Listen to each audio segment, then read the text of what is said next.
හාමුදුරුවෝ කියනෝනේ මේ මෑණියොන්ට නිවන් දකින්න වාසනාව තියෙන නිසාලු මේ වගේ වරමක් දීලා තියෙන්නේ. දෙවි දේවතාවුන් වහන්සේලා 1008ක බලයක් මෑණියොන්ගේ අතට දීලා තියෙනවලු.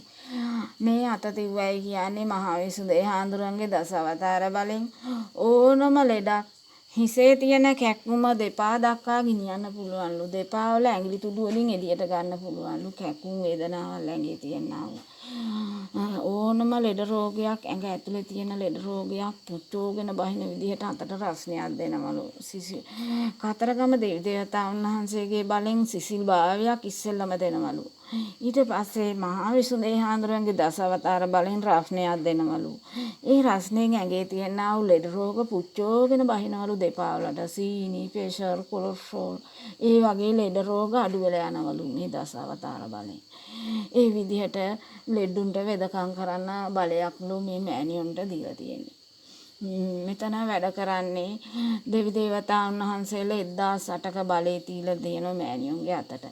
එතකොට යස්සයෝ 3 දෙනෙක් වැඩ කරනවා. මලගේ ඥාතියක් යස්සය යස්ස සේනාධිපති. සූනියෙන් යස්සයද කඩවර යස්සයද වැඩ කරනවා. ඒ අයගෙන් තමයි මෑණියෝ වැඩ ගන්න. ඒ විදිහට තමයි මේ දෙවි දේවතාවුන් වහන්සේලා මේ බලේ මෑණියොන්ට දීලා තියෙන්නේ. වාසනාව ලෙඩුන්ගේ වාසනාව වෙන්නත් පුළුවන්. මෑණියොන්ගේ වාසනාව වෙන්නත් පුළුවන්. ලෙඩු එන ලෙඩා මෙතෙන්ට එන්නේ හැරමිටි ගගහ හැරමිටි ගගහ එනවා. ඇවිල්ලා ලෙඩ හොඳ වෙලා හැරමිට පැත්තකට දාලා හොඳට බහැලා යනවා. ඒ වගේ හන්දි අමාරු, කොඳු අමාරු, අතපය කැඩිච්ච දේවල් සෑම ලෙඩකටම මෙතන වෙදකම් කරනවා.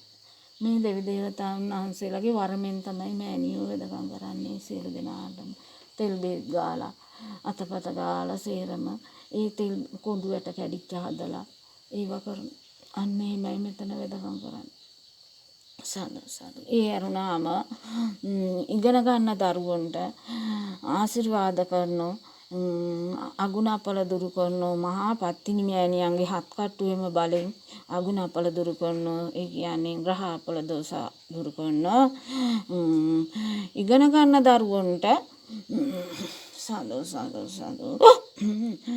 ඉගෙන ගන්න දරුවන්ට ඝන දෙන දෙවි දේවතාවුන් වහන්සේගේ නුවණ පහළ කරලා දෙනවා. සමන් දෙවි දේවතාවුන් වහන්සේගේ නුවණ පහළ කරලා දෙනවා.